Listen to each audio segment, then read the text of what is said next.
ಸರ್ಕಾರವು ದೇಶದ ಯಾವ ಭಾಷೆಗಳಿಗೆ ಎಷ್ಟು ಅನುದಾನ ನೀಡುತ್ತಿದೆ ಎನ್ನುವ ವಿಚಾರ ಮಾಹಿತಿಯ ಹಕ್ಕು ಕಾಯ್ದೆಯ ಮೂಲಕ ಬಹಿರಂಗವಾಗಿದೆ. ಇದರಲ್ಲಿ ಕನ್ನಡ ಭಾಷೆಗೆ ನಿರಂತರವಾಗಿ ಅನ್ಯಾಯವಾಗುತ್ತಿರುವ ಅಂಶ ಬೆಳಕಿಗೆ ಬಂದಿದೆ. ಇನ್ನು ಭಾಷೆಗಳಿಗೆ ಅನುದಾನ ನೀಡುವಾಗ ಮತ್ತೆ ಸಂಸ್ಕೃತ ಹಾಗೂ ಹಿಂದಿಗೆ ಸಿಂಹಪಾಲು ಸಿಕ್ಕಿದೆ. ಇದಾದ ನಂತರ ತಮಿಳು ಭಾಷೆಗೂ ಹೆಚ್ಚು ಅನುದಾನ ಕೂಡ ಲಭ್ಯವಾಗಿದೆ. ಕನ್ನಡವೂ ಸೇರಿದಂತೆ 5 ಶಾಸ್ತ್ರೀಯ ಭಾಷೆಗಳಿಗೆ ಕೇಂದ್ರ ಸರ್ಕಾರವು ಅತ್ಯಂತ ಕಡಿಮೆ ಅನುದಾನ ಖರ್ಚು ಮಾಡಿದೆ.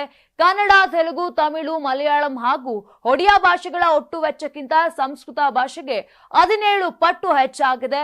ಸಂಸ್ಕೃತ ಭಾಷೆಗೆ ಕೇಂದ್ರ ಸರ್ಕಾರವು ವರ್ಷಕ್ಕೆ 230.24 ಕೋಟಿ ಹಾಗೂ ಇನ್ನುಳಿದ 5 ಭಾಷೆಗಳಿಗೆ ಪ್ರತಿ ವರ್ಷ 13.41 ಕೋಟಿ ರೂಪಾಯಿ ಮಾತ್ರ ಖರ್ಚು ಮಾಡಿದೆ. ಇನ್ನು ಇದರಲ್ಲೂ ತಮಿಳು ಭಾಷೆಗೂ ಉಳಿದ ಭಾಷೆಗಳಿಗಿಂತ ಹೆಚ್ಚು ಅನುದಾನ ಕೂಡ ಸಿಕ್ಕಿದೆ.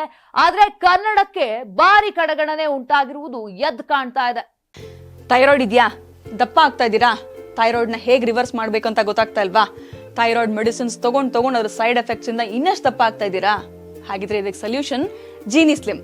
ಥೈರಾಯ್ಡ್ ಮೆಡಿಸಿನ್ಸ್ ತಗೊಳ್ಳೋದ್ರಿಂದ ಥೈರಾಯ್ಡ್ ಹಾರ್ಮೋನ್ಸ್ ನ ಬ್ಯಾಲೆನ್ಸ್ ಮಾಡಬಹುದು, ಆದ್ರೆ ಥೈರಾಯ್ಡ್ ಅನ್ನ ರಿವರ್ಸ್ ಮಾಡೋದಕ್ಕಾಗೋದಿಲ್ಲ. ದಪ್ಪ ಆಗ್ತಿರೋದನ್ನ ಸಣ್ಣ ಆಗೋದಕ್ಕೂ ಸಹಿತ ನಮ್ ಜೀನಿ ಸ್ಲಿಮ್ ಹೆಲ್ಪ್ ಆಗುತ್ತೆ. ಥೈರಾಯ್ಡ್ ನ ರಿವರ್ಸ್ ಮಾಡಿ ಹೆಲ್ದಿಯಾಗಿ ಸಣ್ಣ ಆಗಿಡೋದಕ್ಕೆ ಜೀನಿ ಸ್ಲಿಮ್ ಅಲ್ಲಿರುವಂತಹ ನ್ಯೂಟ್ರಿಯೆಂಟ್ಸ್ ದೇಹಕ್ಕೆ ಬಹಳಷ್ಟು ಹೆಲ್ಪ್ಫುಲ್. ಸೊ ಜೀನಿ ಸ್ಲಿಮ್ ನ ಯೂಸ್ ಮಾಡಿ ಆರೋಗ್ಯವಾಗಿರಿ, ಯಾಕಂದ್ರೆ ಆರೋಗ್ಯವೇ ಭಾಗ್ಯ.